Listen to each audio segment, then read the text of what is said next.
Alors le point de vue du ministère est très clair, hein. Le ministère veut du gaz renouvelable, du gaz vert. Alexandre Boucher, Alain Mille nous disait tout à l'heure, une des vertus du gaz, c'est qu'il est stockable et que donc il permet de répondre justement à ces fameux appels de puissance. On aurait pu objecter qu'une de ses limites, c'est précisément qu'il est non renouvelable, c'est une énergie fossile.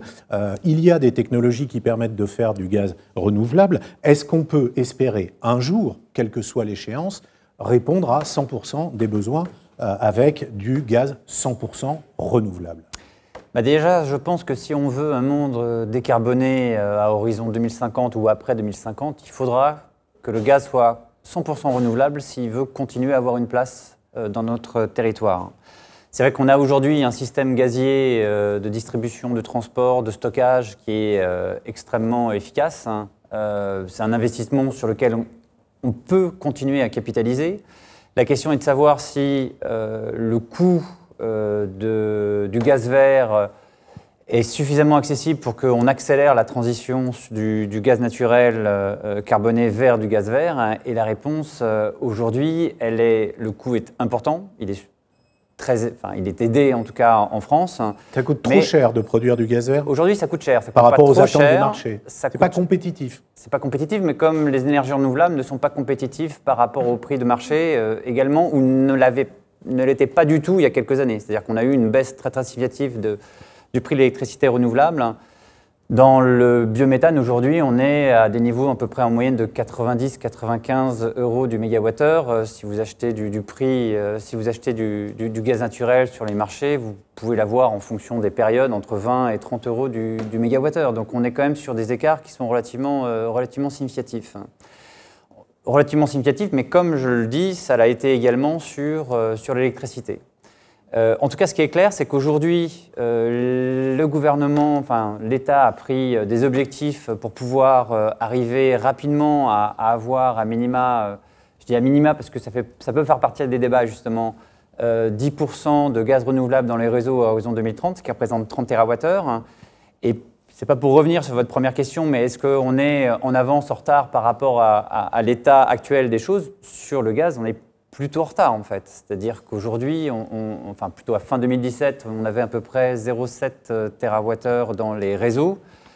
Pour arriver à 10 TWh, à 30 TWh en 2030, on a intérêt véritablement à mettre un focus très très important sur la progression de cette filière-là. Il y a plusieurs technologies possible pour produire du gaz renouvelable, dont une qui était citée dans le Magnéto, dans l'interview de la représentante de l'État, c'est la pyrogazéification.